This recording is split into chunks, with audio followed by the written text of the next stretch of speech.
What's up, everybody? Welcome to another episode of the LA Soccer Hub Show. My name is Gio Garcia. Today's Tuesday, June. I'm forgetting the dates. June 22nd. Excuse me. Coming to come last couple of weeks of June here. And every Tuesday we talk LAFC. So we're gonna talk black and gold.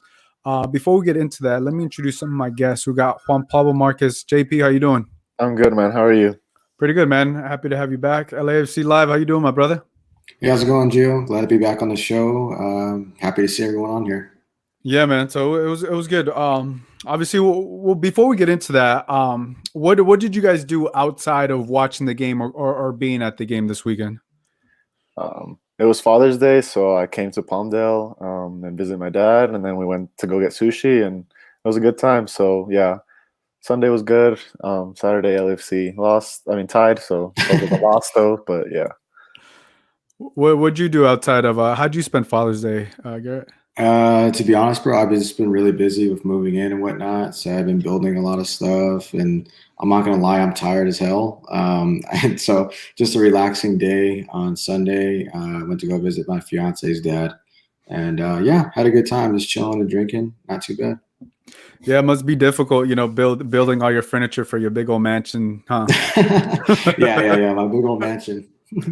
That's good though, man. Congrats! I know you announced the news. I think like a couple of weeks ago. Yes, you're all moved in there. So I think we and everybody on the live stream and the podcast, we're just waiting for an invitation when you're gonna have the carne asada, you're gonna have the beer and everything. So just let us know. We're sure we sure to put out a flyer on Twitter. Oh yeah, we'll be on the lookout for that, I guess, right?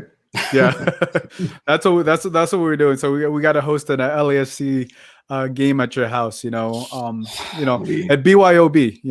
Oh yeah, you guys can bring that, and I'll just chill here. So I'll be waiting. Yeah, but Juan Pablo, obviously, a lot of things going on. But like, have you been watching any of the Euros or anything like that? Yeah, I follow more of the Copa America because I want Messi to win. So I've been more. What games have you watched of Copa America? I've watched every Argentina game. I've watched the Brazil game. Sometimes I'm busy and I can't watch them all, but yeah, I try to free my time when Argentina plays. Yeah, no, I mean they ended up at what was it, the last Friday? They ended up beating Uruguay, right? Like and then they played yesterday. Not Messi's best game, but he's tired, so he's gonna rest against Bolivia. And if they win, they're top of the group, and they won't have to play Brazil until the final if they make it that far. Talking about Messi, did you guys see the thing on social media where he signed the guy's back? Yeah. He had the tattoo. Yeah. He had the full-on tattoo of him with the jersey when he was at Barcelona. Yeah. That's crazy. That is old. That's a super fan to like another level. And then and then just for Messi to want to sign it, I think he went on Instagram, said he wanted to sign it. Yeah, that's just amazing. Gary, do you have any tattoos of your favorite players on you? No, I don't have any tattoos at all. And if I had to get one, it'd probably be Arsenal, their next Premier League, which they're never going to win. So I don't have to get any tattoos. So I'll be good. But I've been watching a lot of the Euros as well and Copa America. Obviously, I keep my eye out more on the Euros since my Netherlands are doing pretty well. They went 3 for 3. I honestly didn't think they're going to win all 3 games. I thought maybe one and tie 2 of them, but they're proving me wrong, which is great. So we'll see what happens. My dark horse team, I look like an idiot. I picked Turkey. They got spanked all 3 games. So, yeah, that tells you how much I know. And I'm just excited. It's nice to see the European teams doing great. And England won today. So we'll see how far they can go to. I'm interested in them. Yeah, no, I've been tuned in and out. There's just a lot going on. I mean, there's no during the day. I got to do a bunch of stuff during the day, but yeah, no, it's exciting that we either have it in the morning available for us or in the afternoon with Copa America. Just with everything, and I think this kind of worked in everybody's favor to watch both the Euros and Copa America play during the same day sometimes, and just being able to watch a lot. And like I know some people aren't leaving the house and just watching TV all day, which isn't too bad. For me, I have to get out and I have to do a couple other things. But yeah, I mean, nevertheless, it's been a packed week. It's been a packed weekend, football and everything going on around the world. But also here at the LAFC, they're back at the Banc of California Stadium against the Houston Dynamo. A lot of pregame festivities. The atmosphere was live. Garrett, I know you were there. I ran into you. Yep. How did you enjoy the pregame festivities of LAFC? No, I thought it was chill. So my fiance and I went, and I took my best friend, who's never been to an LAFC game in his life, so it was his first time. He loved it. We were just drinking outside the stadium. It was nice to see everyone just have the tents up. I saw some people dancing and whatnot, passing around the football, and yeah, it was a really good time. It was nice to see kind of it back to normal, I guess, if you want to say that in quotation marks. It's not fully normal yet, but it was really fun having some drinks and whatnot. So glad to be back. Yeah, and I think some of that it brings back memories of old, like, okay, I remember how this used to be, or this used to, Right. like, not to worry, obviously everything will happen. Juan Pablo, what about you? Did you get to go to the stadium, or did you watch it from home? No, I watched it from home. The 2 times I've gone to the games, I've been late, so I haven't really been able to fully enjoy the festivities before the game. But I'm sure it was fun. It was the first game back with everybody, so I know a lot of people were excited to go to the bank. It's always fun to be at the bank. The experience, the atmosphere is just second to none in the MLS. So yeah, I'll definitely hit up a game this summer. Yeah, no, you got to. Now that's 100% capacity. So no, we know they got a game tomorrow, but yeah, no, for me it was cool. They also, like, LAFC ended up giving up. They did this partnership with Rockstar, and everybody and then they gave, like, the Rockstar drinks with this, like, box and stuff. It was cool. I don't really drink too many energy drinks or anything like that, but it was cool for them to share. And there was a lot more media than I expected at this LAFC game, because there was another game going on prior to this, but there was a lot of media at this game. It was packed. So that's when I was like, okay, LAFC, it's not, it wasn't just the fans, it was all the media and everything around. And then, I got to walk around the stadium. Obviously, Garrett, ran into you and your friend, and it was, it was cool to see, like, it's cool to see everybody back, but it's also cool. It was cool to see, like, everybody, chanting the 3252, doing the thing, rocking out. What did your friend think of the 3252?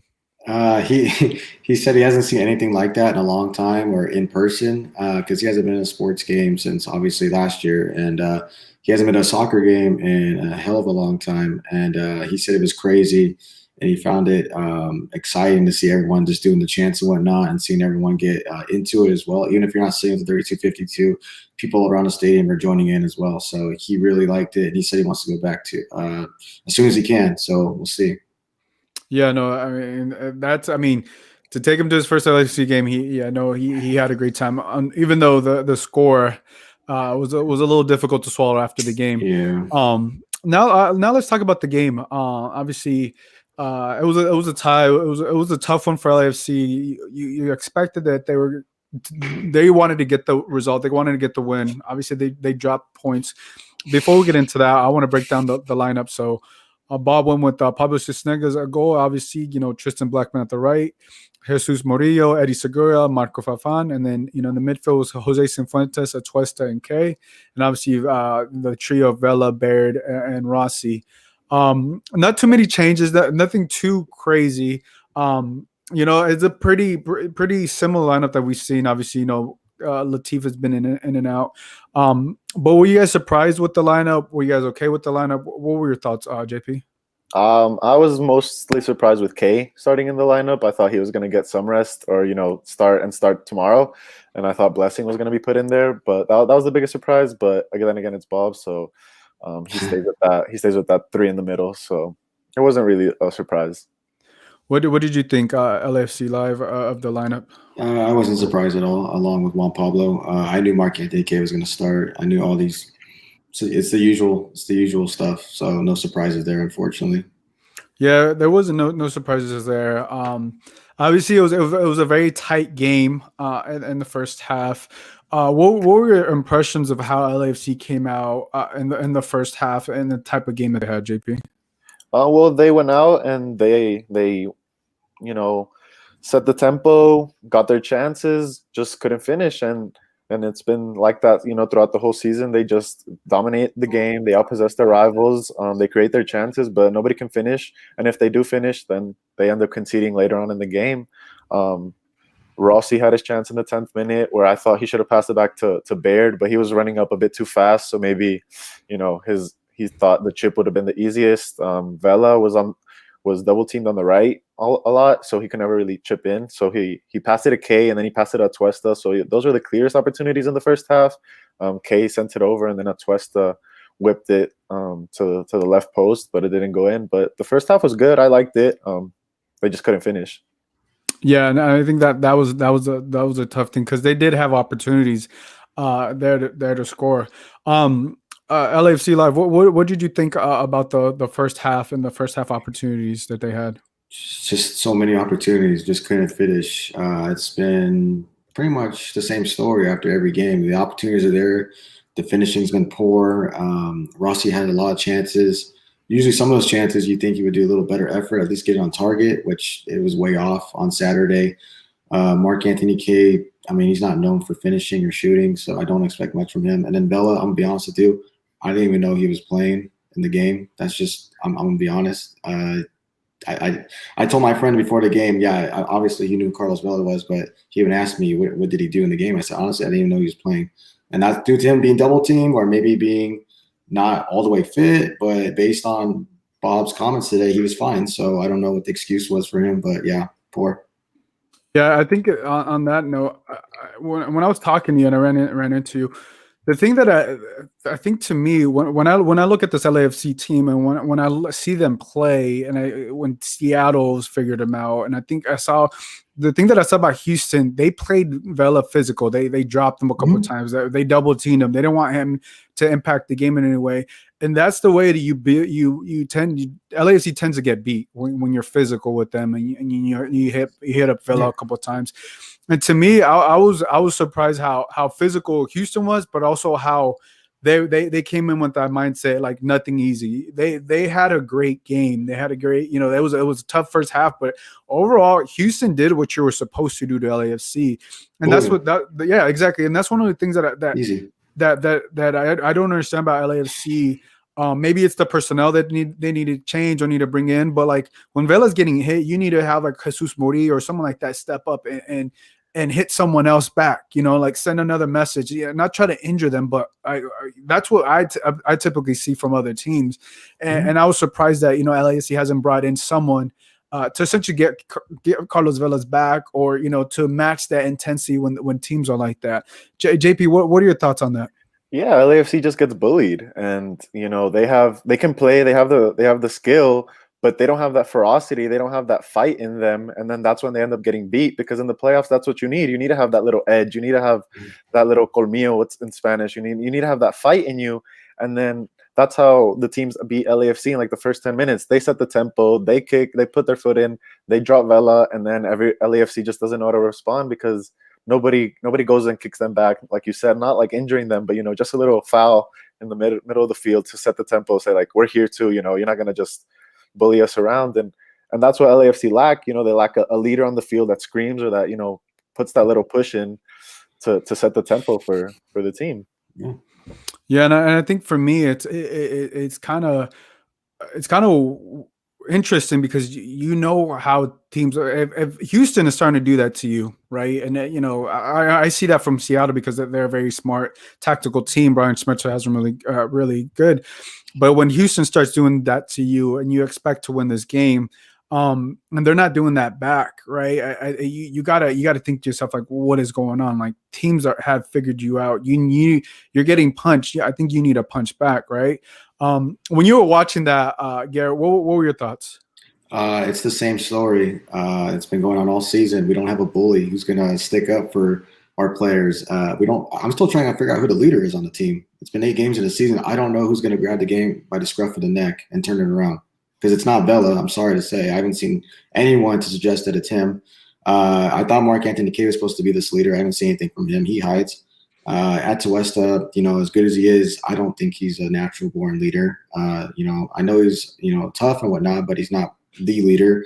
And honestly, Bob, if he's noticed his demeanor on the sidelines, he went from energetic to just, it's just every time we get scored on, if you notice, the head goes down, everyone just gets, it's stagnant. And that's not what LAFC was from season 1, season 2, season 3. And then now we're going up that hill and we're going down and it's not looking good, and there's a lot of questions still. And tomorrow, it's going to be ugly if we don't get the points. That's all I can say.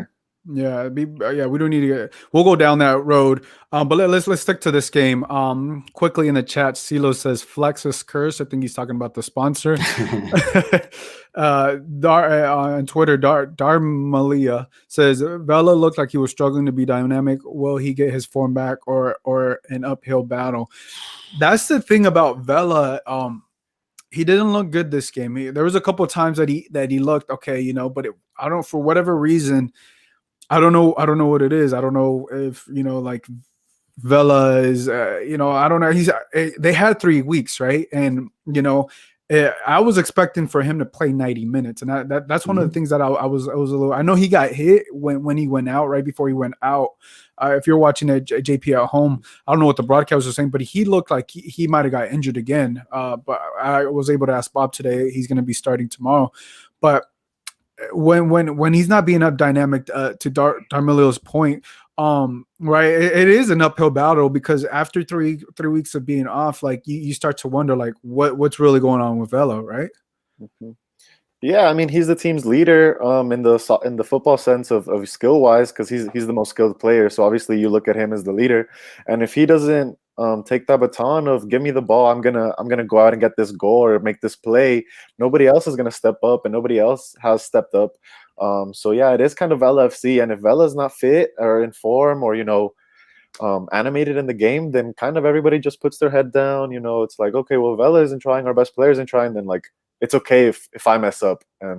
And I think that's where Bob needs to step in and be more energetic. And the last game I saw him being energetic was El Clasico or Tráfico against Galaxy, and after that he's been very quiet. So going back to Vela, like if he's not in the game, if he doesn't want the ball, then LAFC is just not really going to get there anywhere this season. Yeah, and I think another thing that right, if Vela's not at 100%, right, or is able to get there, it's still early. But after 3 weeks, we expected him, have all that rest and I expected him to come in and make some type of impact, whether it was a pass or whether it's scoring, right. But it's like what eight games in, almost 9 games in, like it doesn't look like the Vela that we're used to, and it's like.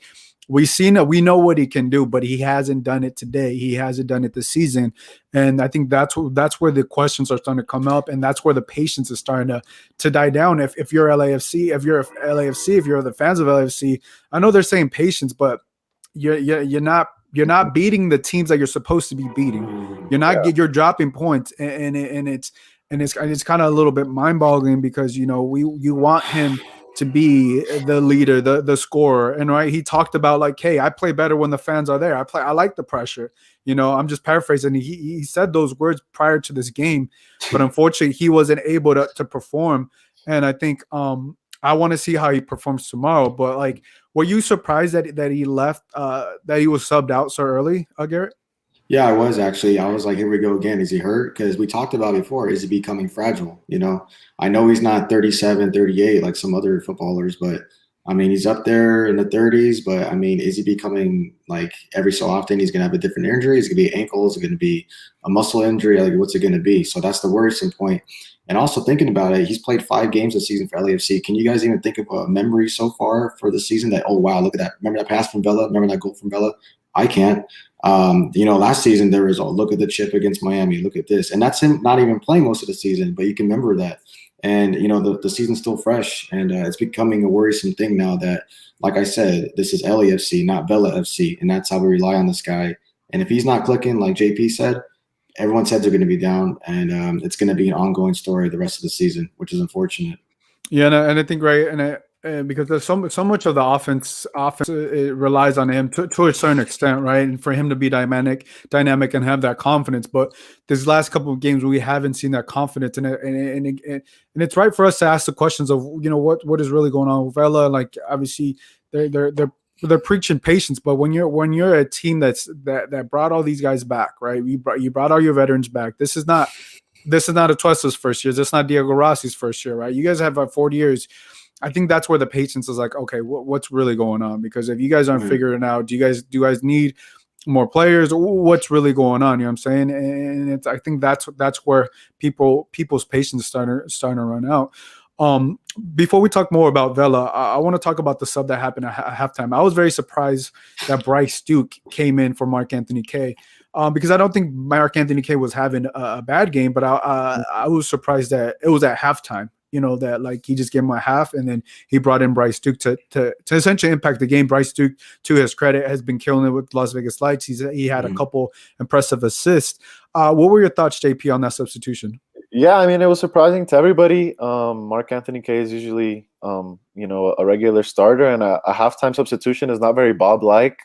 It's happened against the Galaxy with our fans that one time, but outside of that, Kaye coming out was very surprising. Duke didn't play a bad game other than him losing the ball on the goal, but he was very active. He pressed. He always tracked back. He was very dynamic on the ball. He passed through the lines. He played a good game. I think Bob is ultimately resting Kaye to play tomorrow and against Kansas City. He's just resting his players. Like he said, he wanted to rotate players because it's 3 games in 1 week. But Bryce Duke did not play a bad game. Mark Anthony Kaye didn't even play a bad game either this game too. He had missed his chance, but Mark Anthony Kaye isn't known for scoring. He's more just for controlling the middle. So yeah, it was a weird substitution at the halftime. Yeah, Garret, what were your thoughts? I know I was with you, and I was really surprised not to see Kaye out there because it was a half. What were your thoughts on Duke coming in? I almost fell out of my seat. I couldn't believe Mark Anthony Kaye was subbed at halftime.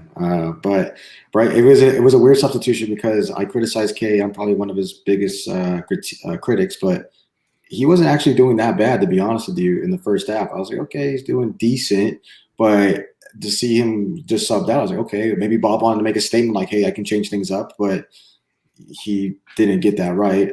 But Bryce Duke, he's been tearing it up for Las Vegas Lights. I know that's a lower opposition, but you can see that there's something there with him. I know he's a younger kid, and now it's just about someone putting their shoulder over him, saying this is how you want to do it this way, and someone just to slap him a little bit, say, this is going to be a little rougher than what you're used to.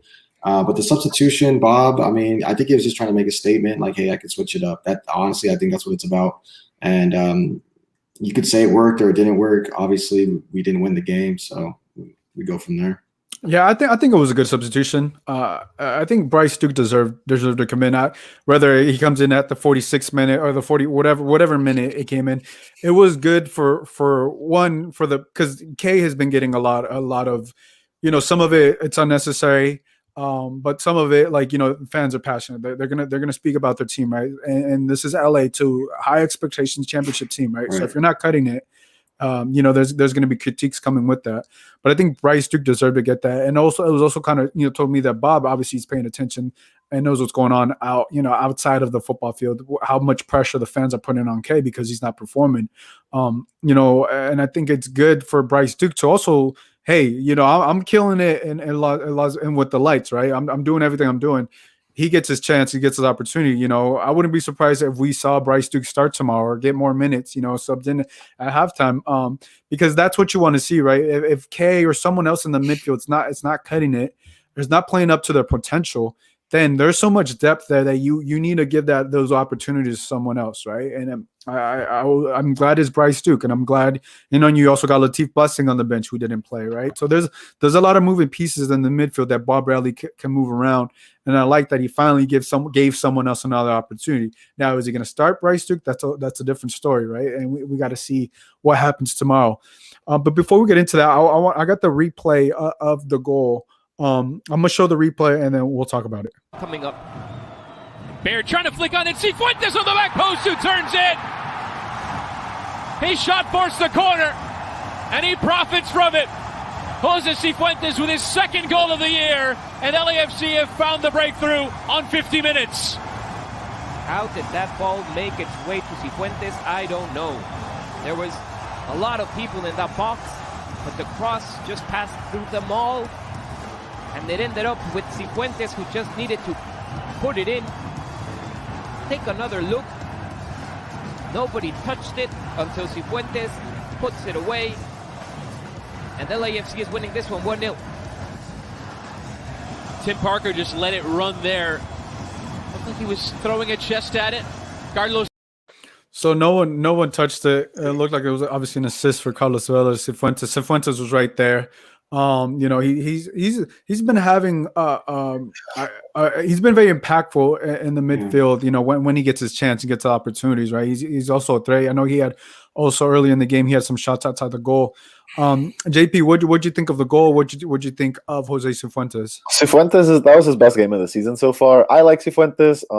I just think his best spot is at the 8, which is what he played today. He even played at the 6 at the end of the game. He was coming back and getting the balls off the center backs, but he deserved the goal. The corner kick came off his shot, which is a really good shot. He knows how to shoot from long distance. This was his best game. Bob said it too. And yeah, he just deserves to be a starter, in my opinion. And LAFC deserved the goals from the opportunities they created in the first half. It wasn't the prettiest goal. It was a defensive blunder from Houston, but it was well deserved for Cifuentes. Garrett, what were your thoughts on this play? Well, I'm kind of glad you just replayed it because I didn't realize the goal celebration. Was that kind of weird? Did that seem kind of like if they weren't excited or something happened that I not know about? Or I just think they were giving the praying or giving it to God or dedicating it. Okay, maybe I don't know because I don't know. It just seemed kind of lackluster. I saw Vela clapping his hands, but I don't know. Maybe I'm looking too much into that, so maybe that's why. But I try to look at every detail. But yeah, Cifuentes, one of his best games of the season, like you said, JP. He's a solid player, and he's still. The potential is still there. He hasn't reached his full peak yet. Once I think Atuesta leaves, whenever that is, he could probably take over, or maybe next season to be one of our second best players on the team. But as of right now, he's had a solid season. I would like him to shoot a lot more because I know he can rip it. So that's something I want to see in his game. A couple more strikes this season. Yeah, no, that was very impressive. I like what Jose Cifuentes is doing with LAFC. Much deserved goal, much deserved opportunity. But right, that happened. What was that in the 50th minute, right? And then I think LAFC had Dynamo had a substitution. They brought in Joe Corona, and then in the 58th minute, Urruti ends up scoring for the Dynamo. It's kind of a difficult play. I think I started off with Bryce Duke. I'm gonna just play it and then we'll go over it. Now Pico, you see Atuesta recognizing that Murillo had come forward, trying to fill that space as it comes through. Urruti takes a strike, and Urruti scored again for Houston. And Urruti's got 4 goals in his last 5 games. Amaga con la derecha, se va a meter entre dos, ya pisó el área, saca el servicio Urruti, ahora golazo.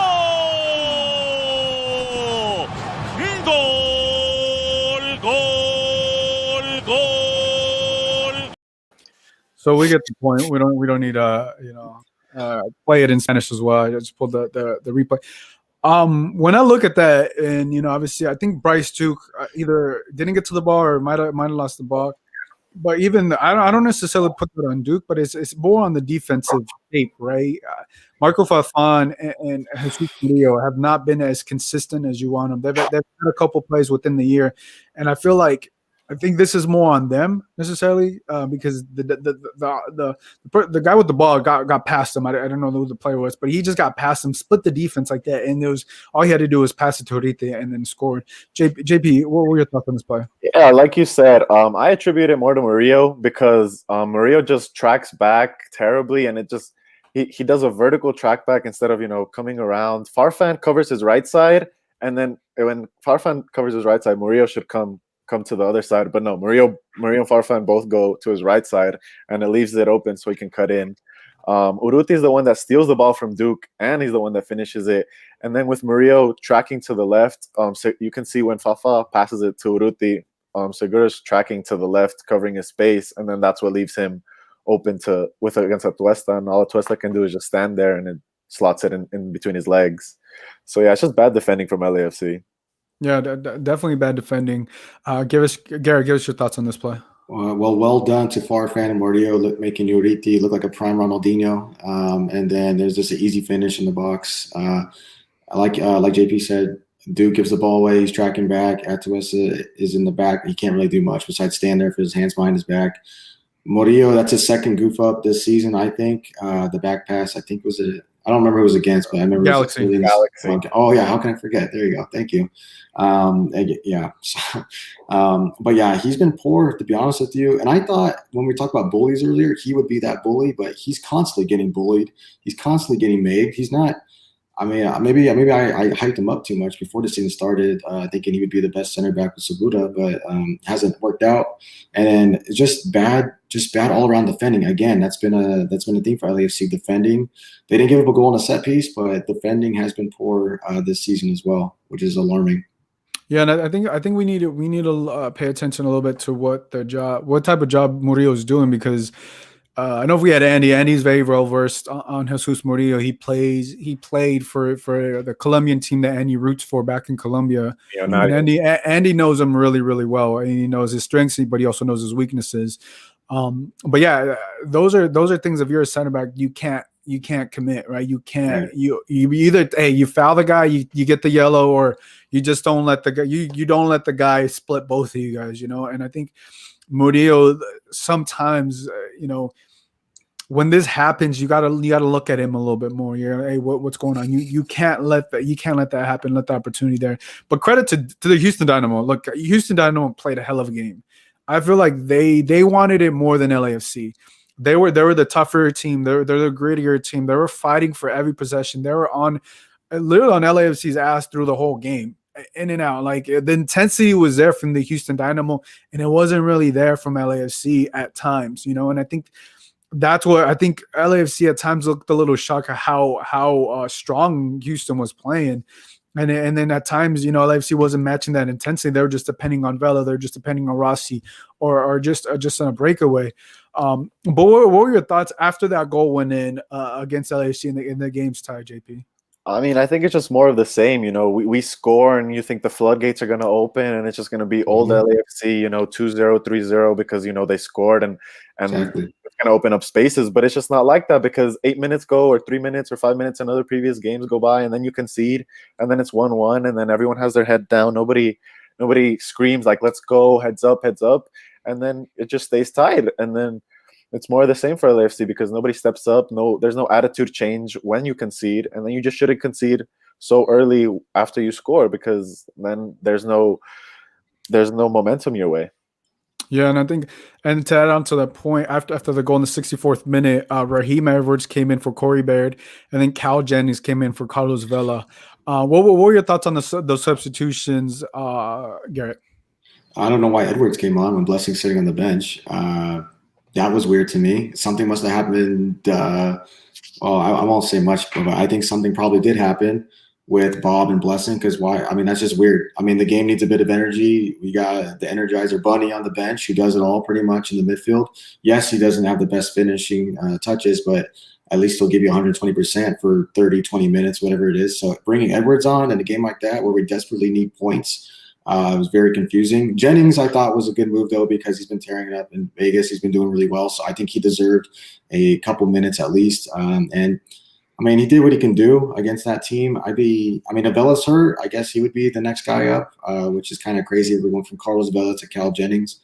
But it was just a weird substitution of Edwards. I didn't get it. I honestly lost hope once I saw those subs. I did lose hope after that.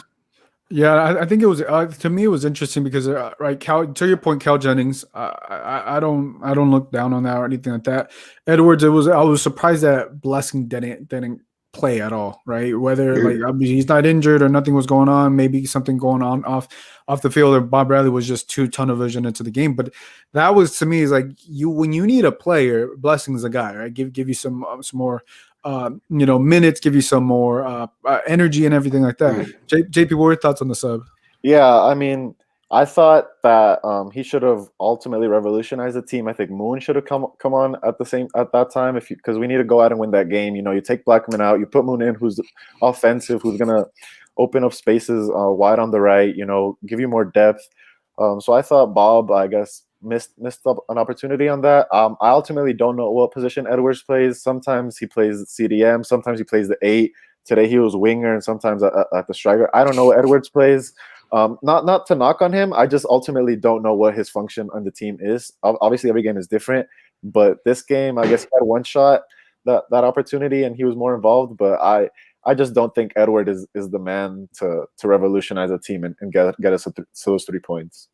Yeah, and I'm with you. I mean, you make a fair point on Edwards because he's asked to play. Well, look, if you're Edwards, look, you're gonna do whatever LAFC asks you to do if you want to get on the field. To his credit, right? Whatever they put you in the midfield, they put you up top, as a forward or whatever. You're gonna do whatever you do. But to that point, we don't know what is he a midfielder? Is he as a forward? What do you categorize him? What is he able to do? And he's also put in a tough situation to come and impact the game right away. And I don't think he's the guy right now to be the one coming in because there could be like there was another option, Latif Blessing, right? But I mean, when you also look at the bench, right? If we look at the bench, let me pull up here the bench. You also had Pancho Janela,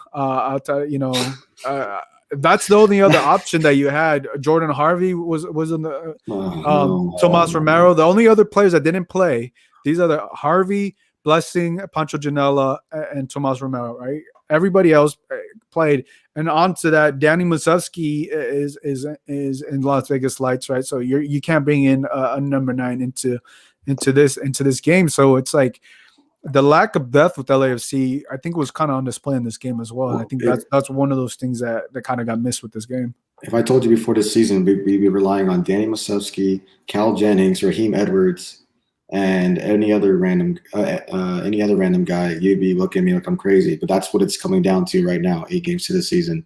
So that's really alarming. That's who we're relying on to change the game to get 3 points. Yeah, no, and it's tough, and they're not at the moment not bringing any players. No. To your point, JP, let's talk about Kim Moon-Wan. He came in, it was at the 74th minute, 78th minute for Tristan Blackman. What are your thoughts on Kim Moon-Wan? Obviously we know he can impact the game offensively. We saw him get past the defense a couple of times. He looked pretty smooth in offensive end.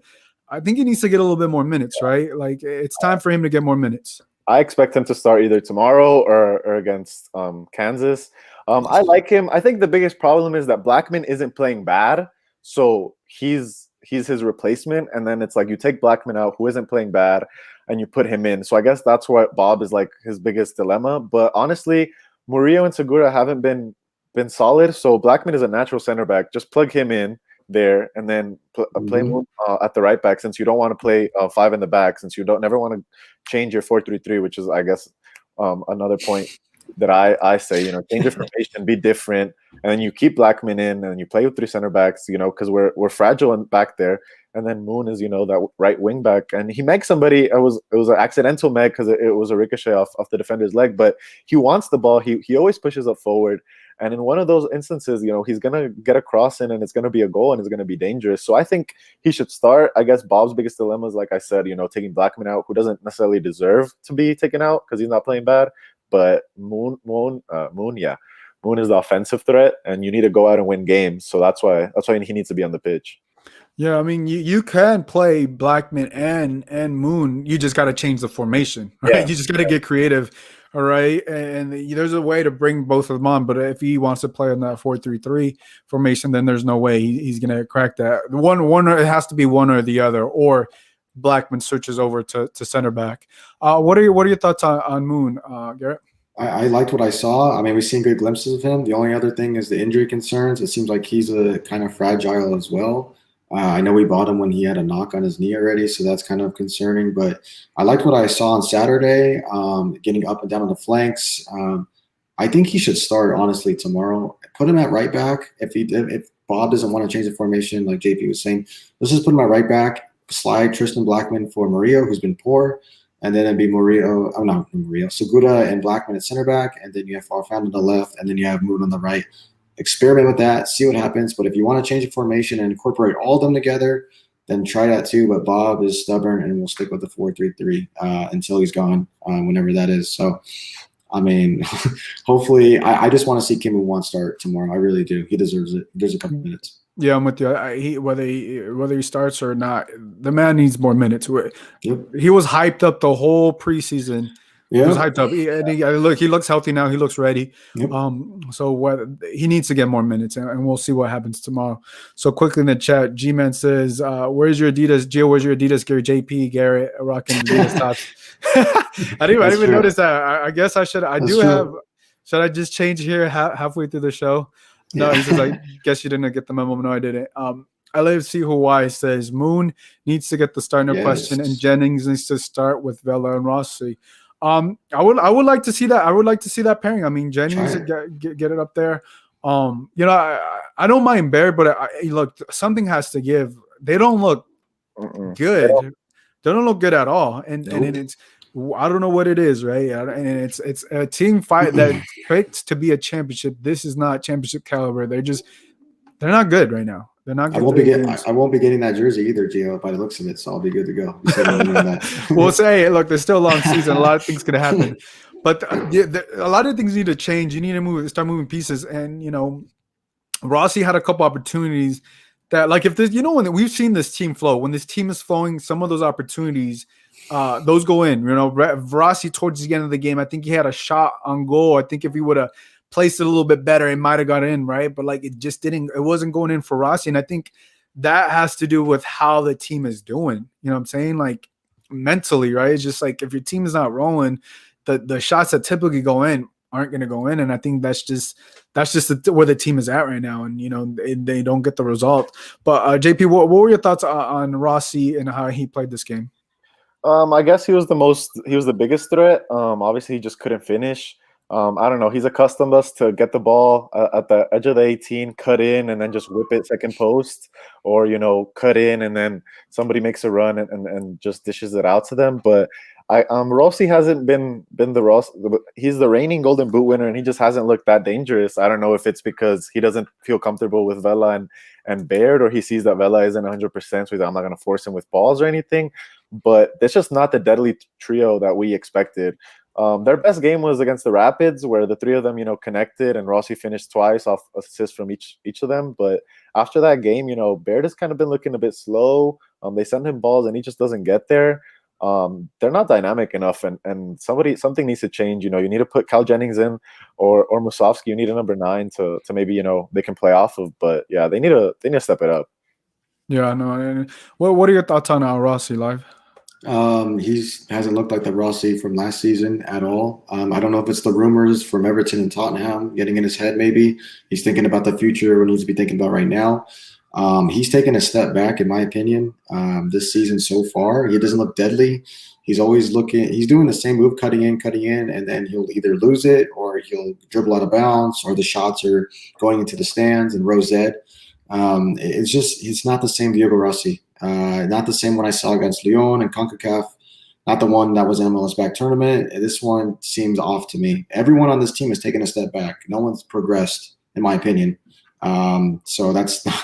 It's not. I know it's 8 games in, but it's 8 games in. We're almost at we're going to be at 9 tomorrow, and then 10 on the weekend. So Rossi, along with everyone else, needs to step it up because I haven't seen any progression.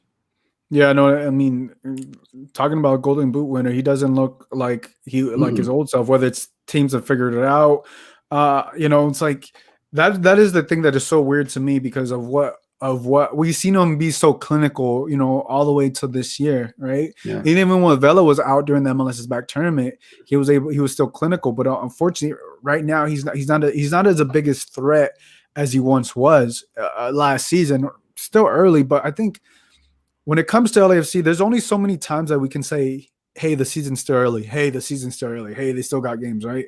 There's only so many times I can say that and tell them, like, yo, this is the deadline. Like, if they don't do this, and to some people, maybe tomorrow is that deadline, right? Maybe tomorrow, if they don't get a result, if they get another tie. I'll tell you a quick story. So I was coming down, I was watching the game. I went back up to the press box, and I was with the dad and a son. And the kid, he was happy. He's like, yeah, it was a fun game. And the dad, I don't know who these people were or anything like that.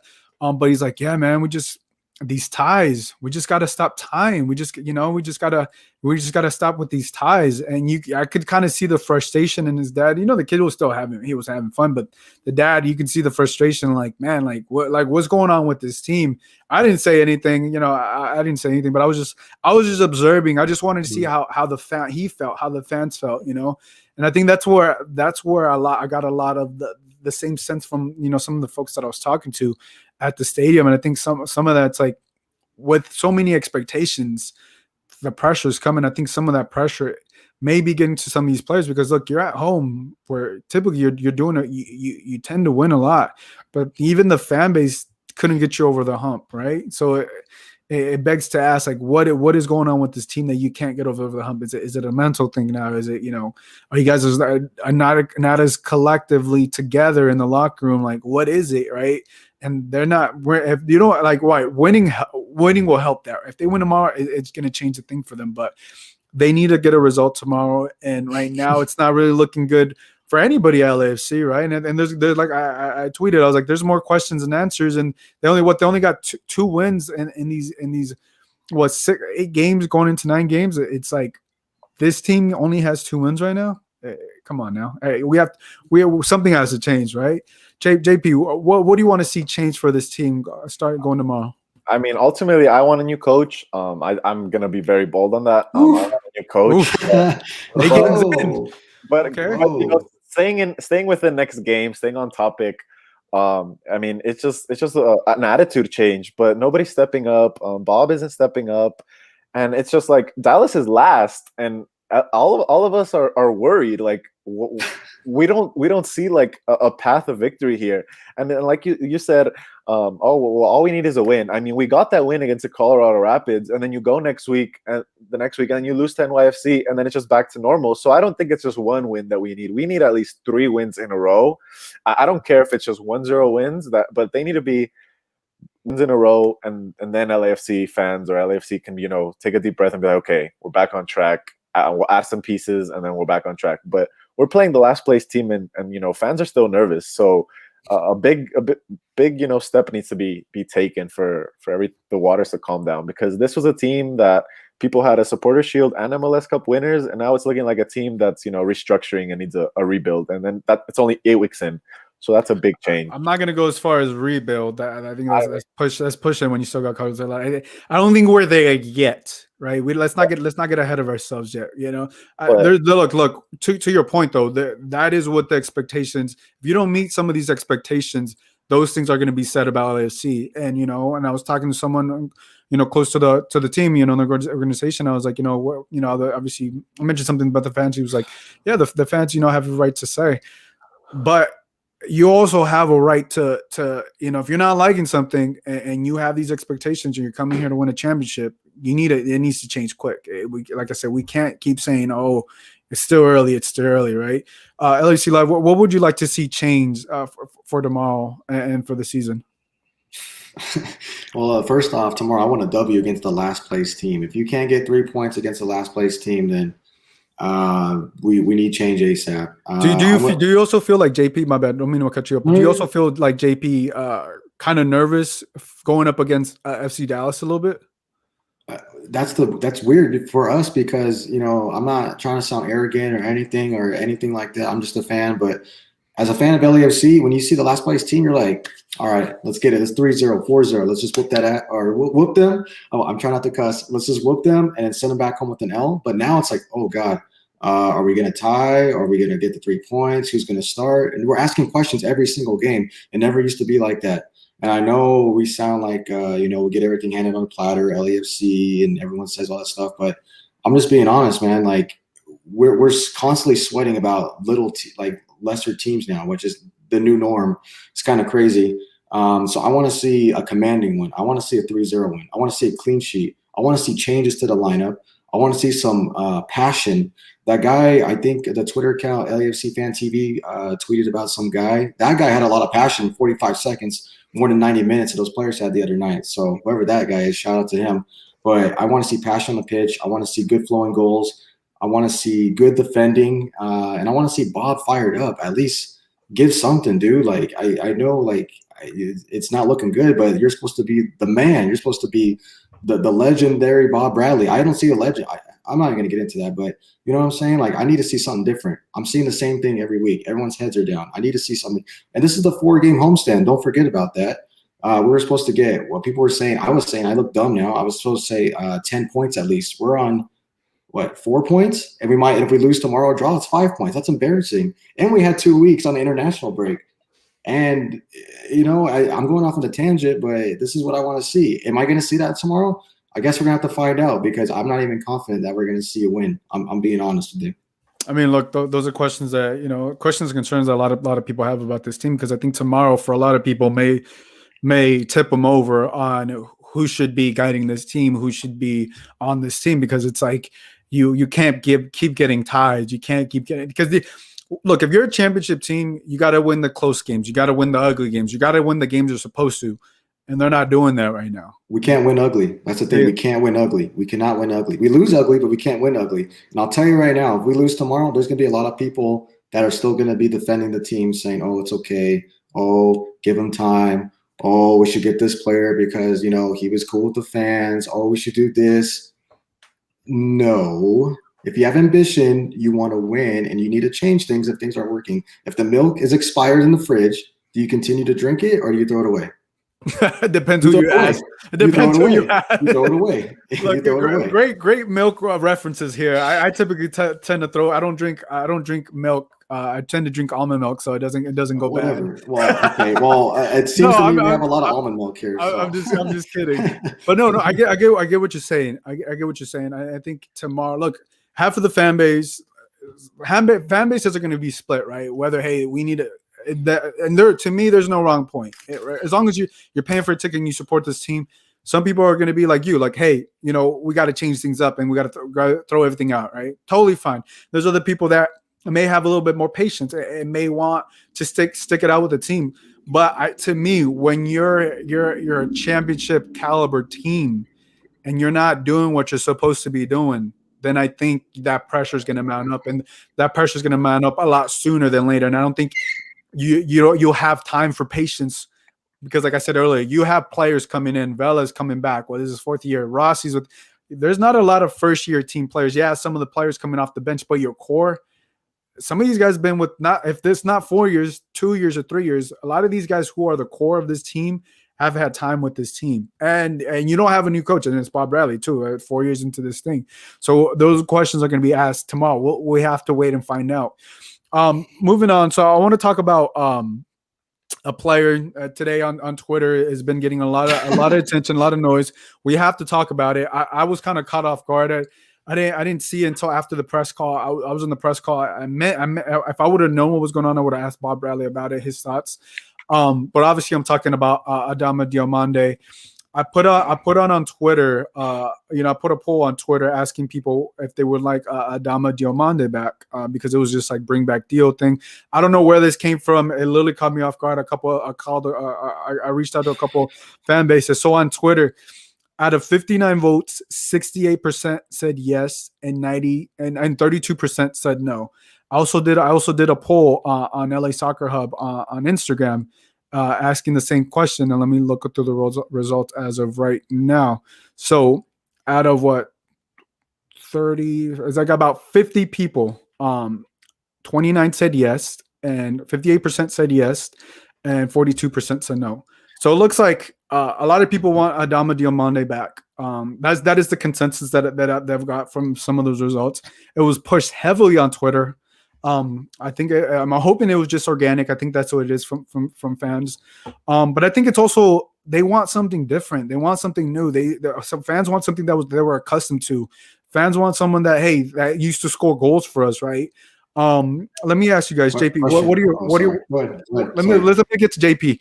JP, what are your thoughts on Dio coming back? He's just not the solution. He's just not the solution we need.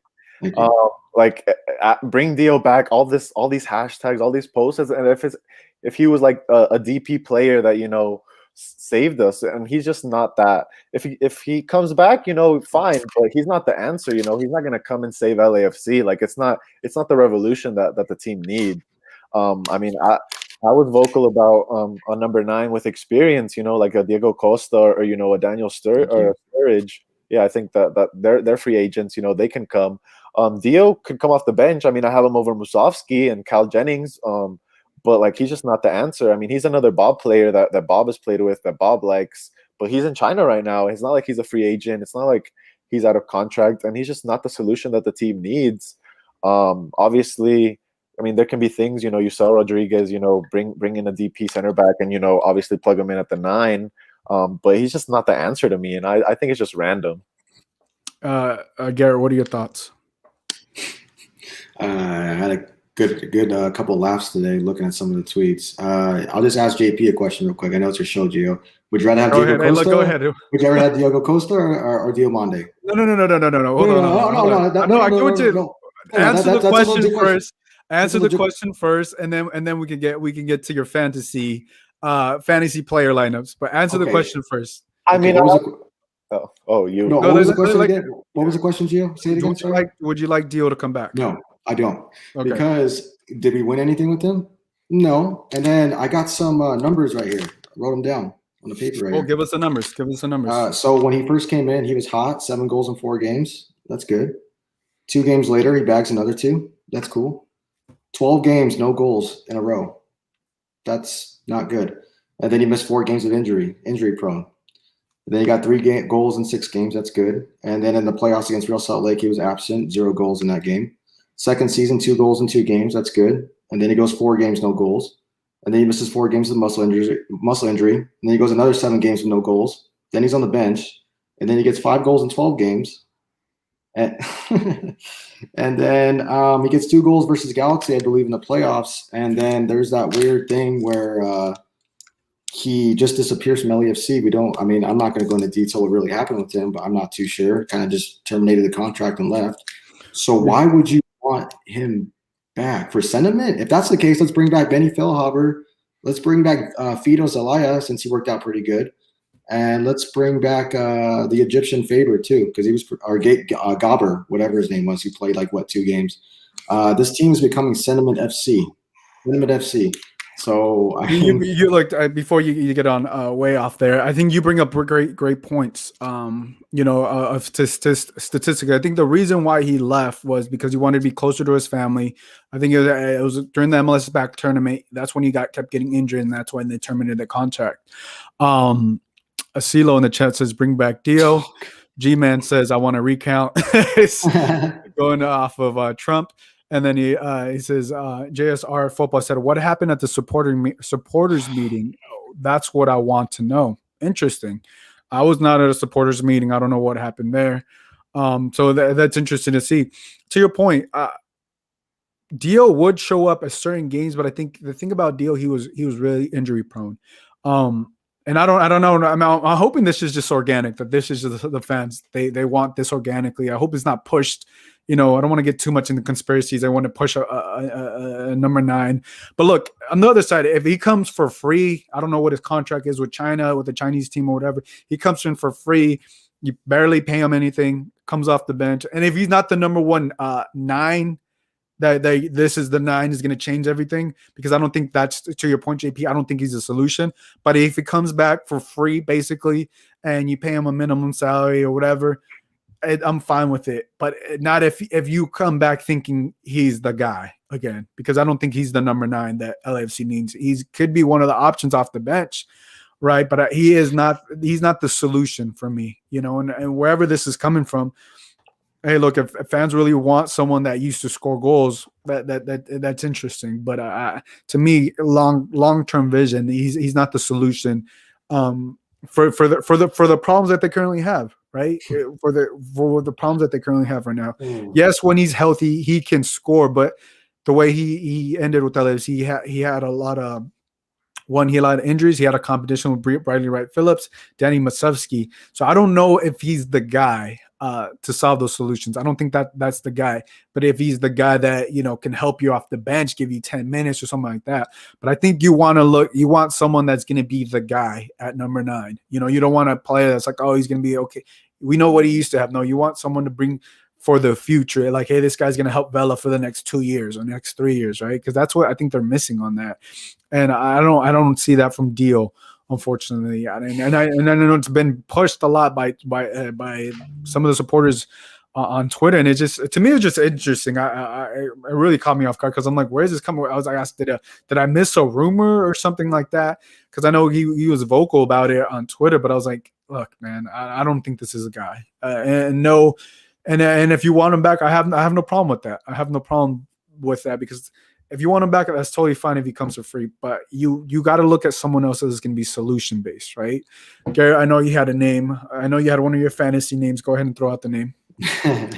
Well, Diego Costa is doing nothing. He's just training. I honestly think we'll never sign anybody like that because if Bob is still here, he's going to get slapped around.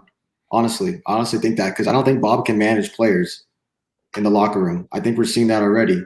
I'm pretty sure there's something going on with Blessing and Bob behind the scenes. I think, he think he can. Oh, he definitely can. I think it's the thing about Bob Bradley is when you're not my way or the highway and you start to butt heads with them, then that's where the relationship starts to go different, because Bob is one of those players like, hey, this is how we're going to do things and this is how we're going to do it. And if you don't like it, you don't like it. And that's why you saw that riff with Brian Rodriguez, right? Because Brian Rodriguez was not playing that. JP? But that's just so bad. That's bad for the team because if nobody can, Exactly. they're not winning. They're not winning. So obviously what he's doing isn't working. And it hasn't worked for 3 years, if we're being honest, because we haven't won anything other than the Supporter Shield. I mean, I would say to extent it has worked. I'm not going to let you say it hasn't worked because it has worked. Yeah, it has worked this year. I just want to be clear because there's a lot of people that listen to this, or 5 people. But to the 5 listeners that listen to this, it has worked, but not this year. And when it doesn't work this year, when you have all these expectations and the high pressure, is a different story. But we can't say it hasn't worked. Okay, yeah, you're right. It has worked up until now. And then this season where, everyone had LAFC, winning the MLS Cup. And, somebody should step up and be like, you know what, maybe we should try something different, something here. But Bob Bradley doesn't like that. And I think that's a big problem because that's why maybe nobody steps up as a leader because Bob is the leader and it's always Bob's way. But now Bob is quiet on the sidelines. So I think he kind of lost the locker room. Maybe I can be wrong. It's just my perception from outside. I think he did. I just think he lost the locker room because nobody's stepping up. And then, there's I think tomorrow will tell us a lot more. I don't want to jump into that. That's a very, very great point that you bring up. But I think tomorrow we will find out about that. But go ahead. Well, yeah, but I mean, they had 3 weeks. They had 3 weeks where it was all Bob Bradley. Everyone's rested, everyone's there. That's where Bob Bradley was like, okay, we're LAFC, we're gonna win this MLS Cup, and we had 3 weeks, and we're just gonna go out and destroy Houston. But it didn't happen, and then that's where I'm like, okay, well, Bob is lacking enthusiasm because he's a personality. He has the Bob school of coaches, all these MLS coaches that have come under Bob, that have learned from Bob, and he just doesn't have that power, that energy anymore. So, and no players are stepping up. So that's where I'm just like, maybe the players just don't want to listen to Bob anymore, which can be bold, but or wrong. But I mean, that's just my perception. Maybe, mostly, maybe not. I don't know if they're not going to listen. If they're not going to listen, they're not going to see the field. That's what it comes down to. You know what I'm saying? But I think also, I don't want to go as far as the lock because the locker room is so important. I will say that they don't look together. They don't look good. And then if they lose tomorrow, if they tie tomorrow, we're gonna have those answers tomorrow. But if they win, it changes. A win changes. A win changes. It changes everything because on the morale with the team. But go ahead. I want to hear your thoughts on this. No. 3 wins in a row changes everything. Not 1 win, 3 wins, and not a win against the last place crap team. I'm talking. We play Kansas City after in Real Salt Lake always has our number. So 3 wins in a row, yeah, you can show me something. But 1 win against the last place team, that's good. What I was referring, it changes things within the locker room. That's what I'm referring to. It's going to change things within the locker room. If you get a win, the morale within the locker room is going to change. Go ahead. I don't fully agree with that because we won against Colorado. So obviously, to your point, then if 1 win changes it. I mean, obviously a win changes, something in it. But I mean, we beat Colorado, and then you go the next week and lose against NYFC, and then. But they lost that game because of a bad pass, and it was on them. They were winning that game. Yeah, they were winning that game. But it was. I feel like the game that they lost against City, New York City FC, going into that game, the morale was high. But after the game, the morale is low, and the morale is really low in the locker room and what's going on with the LAFC. That's no secret. But I'm with you. I changed a game. 1 game's not going to change it, but I think it's going to change the morale within the team, and it's how they win. Because if they lose, or if they just scrape by, win a 1-0 game, or we also got to see how the storyline goes with LAFC, right?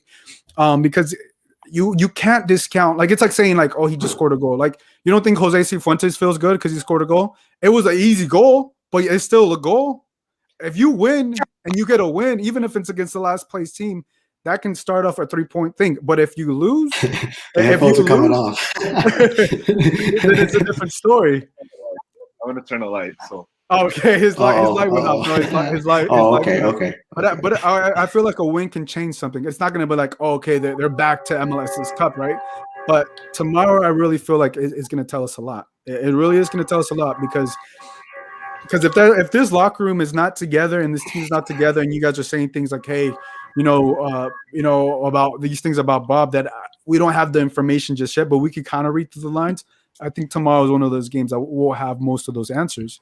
You know what I'm saying? But you can't tell me that a win doesn't change. I'm not going to say it's going to change the whole season, but it does change the morale within the locker room. Yeah, I agree with that. Go ahead, JP. Go ahead. For sure. Okay. Right. No, I mean, the mentality, we've been talking about it. Mentality, leadership, that's going to be on stage front and center tomorrow, especially if we go down for some reason 1-0. Are they just going to put their heads down? Or are they going to say, you know what, this is the last place freaking team. We shouldn't be losing to them, you know? That's going to be very telling. And I can't believe I'm nervous. I'm really nervous for tomorrow. I need to see 3 points. I don't want to draw. If you get a draw tomorrow, and if I don't see certain people asking questions, you can't have a draw tomorrow. You can't have a no, draw. You can't. You can't. No. If you have a draw, it's a win. It's a win or bust. It's got to be a dub. And we've been saying that all season. Oh, that's a win. Okay, maybe next game that'll be a win. So tomorrow, last place, that's it. You need a win. It doesn't matter how you get it. And let's get a little roll going. Let's get 3 wins in a row. Let's try and get something going. This is the last game before we go on the road. So, I mean, you've had opportunities this season, and we're just not doing it. And I'm telling you, tomorrow, man, if they lose, I'm going on a rant. I'm going on one because I mean, and the thing is too, is that I hope I'm not alone in that, because I know there's a lot of people that don't like to speak up on, on Twitter. Well, everybody's different. Everybody's different. Everybody's different. Well, I mean, I know that, but don't you? I mean, yeah, I guess in a way. But if you have ambition, you want to get wins and 3 points and win trophies. You don't want to bring some back. People yell at the TV. Some people don't have to do it on Twitter. Some people just yell at the TV. That's true. Throw JP across the room, Yeah, that's true. But before we get to JP, G-Man says, Gio's right. Winning any game changes the locker room mood. Doesn't matter if the team is bad or not. And he quotes, he said, doesn't matter if you win by an inch or a mile, winning is winning. Dominic Toretto. Did he just quote Fast and the Furious? No, there's nothing wrong. There's nothing wrong by winning the game. There's nothing wrong by winning the game. Oh my God, that guy is a legend. like JP, you're saying, there's nothing wrong with winning the game. No matter if you tap it in with your nose, your ear, your whatever.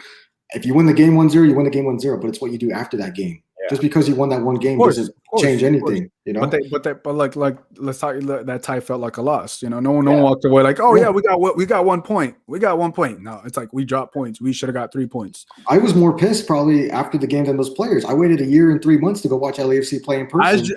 As you should though. I saw that. As you should, and every LAFC fan should feel that way. They should. The thing is, we don't see a player as angry as us. That's, I think, the biggest issue. I don't. Because your point was right. Like a win is gonna definitely change the locker room. They're definitely gonna be pumped up. But if you win and then against Kansas City, you make a mental mistake or like we've been doing, and then a defensive blunder and you lose again, then it's just same old. Of course. And then it's just. We're not there yet. We're not there. We're not there at Kansas City, or we're talking about tomorrow. Yeah, and you need to go and say, this is FC Dallas. This is the last place team. We're LAFC. We're the big bad wolf here, because that's what the team has accustomed us to. Yeah. And I think it's just an attitude, because we outpossess everybody, we outshoot everybody, even if we've won or lost. The only game that we were outpossessed was Austin, and that was the first game of the season. Every other game we've outpossessed, we've outshot everybody. But it's just an attitude thing, like you said. Like, we get bullied. We cannot get bullied by Dallas tomorrow. Sorry. We can't get bullied by them. We have to set the tone early and win. Because if Dallas goes and sets a tone and starts playing heavy and kicks Vela once or twice, then it's kind of worrisome, because LAFC might be like, okay, we don't push back, and then that's where things are gonna get tricky. Yeah, and I think that's gonna be interesting. Hey, look, it's not gonna be an easy game against Dallas. They tied against Minnesota United. Minnesota United 1-1. I think it was at home. And Minnesota United is a tough team. So this is not going to be an easy game for LAFC by no means. And if they saw what Houston did to them, and I think if I'm FC Dallas, I need to do the same thing to LAFC. But if you're LAFC, you got to come in hot. You got to come in hot and score and make a statement in that first half and make the game impact. Don't ever let them don't let them have them play your game, but don't ever let them play their game. Don't let them, even if they start to get physical. You just have to be the better team. You know, to your point, you have to see more passion out of these players, right? Someone who's pissed off, someone who's upset, someone who's angry. You know, see more emotion because, you know, there's no way LAFC tomorrow they cannot, if they don't win tomorrow. A lot of tough questions is going to be asked, and I'll be asking about these teams because there's no way you could keep tying with so much expectations, and we don't want to continue. Like I said earlier, it's still early. There's going to come a point in time. Look, it ain't early no more. It's getting kind of late. You know. I think another worrying thing is that I've gone on these MLS rumor pages. I don't see any rumors about LAFC linked to any players. Maybe they're just very quiet about their negotiations, but like it comes up and Instagram pages like get on that, and I haven't seen LAFC linked to any pages. Like the front office should have no problem wanting players to play in LA. Like it's LA, it's a beautiful city. Everyone wants to come here, live and play. So I think especially if we don't win tomorrow, transfers need to happen. Well, I know there's one transfer happening for sure after the summer. He's young. He's Uruguayan. He's pretty good looking. Brian Rodriguez. It's Brian Rodriguez. He'll be coming back. Yeah, but it's not happening. It's not happening for sure because Bob Bradley did say if they don't get a deal where it makes sense for LAFC, then he's coming back. He's also the same guy who said Opoku we don't know what's wrong with him, and then 3 weeks later he's having surgery. No, I know, but I believe this because the market. There's no market for Brian Rodriguez right now. There's literally no market. There's literally. Like there's an open DP spot, but there's no market for Brian Rodriguez. I don't know. Peñarol, like LAFC Cuy said that I think on his Twitter that Peñarol's not interested in him at the moment. But if they don't get a deal, right? The only thing right now Brian Rodriguez has, I've said this before, is that he plays with Uruguay. I mean, he's not even cracking the bench right now at times, right? He was late to practice. Yeah, he was late to practice. He was late to practice. Oh my god. Oh my god. And then if that's the only transfer that LAFC has, it's not a very promising one because Bob Bradley is not much of a fan of his attitude. And a lot of fans aren't a fan of his attitude. Yeah, I was going to say, not just Bob Bradley. It's a lot. Yeah.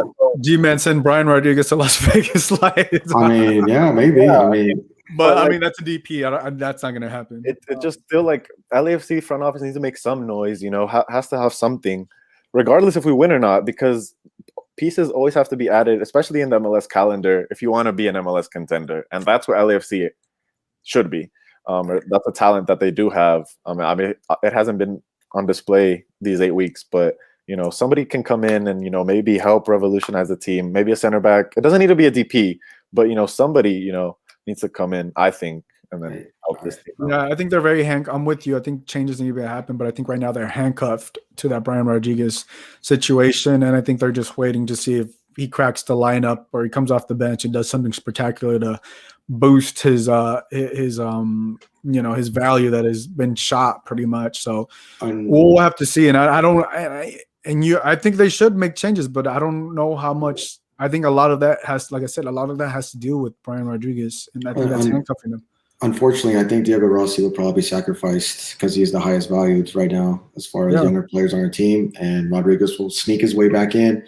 And then that DP spot hopefully will be used on a center forward or whatever they decide to do. But honestly, if Diego Rossi, because if you look at it like this, if he continues to have these crap performances up to the end of the season, his value is going to go down as well. And Everton and Tottenham are like, we do not want him. We can go for somebody else. So there's that scenario as well. So we could see a sacrifice, unfortunately, of Diego Rossi, which would be sad to see. But I don't know. I wouldn't say a sacrifice because I mean, but if it's time to go, if it's his time to go, it's his time to go. Well, he should have went last year if that was the case, because that was when he was the hottest. Well, the market wasn't there for him. The market wasn't there for him. It was COVID. It was COVID. Yeah, the market wasn't there for him. That's another reason why we didn't do good, because of COVID too.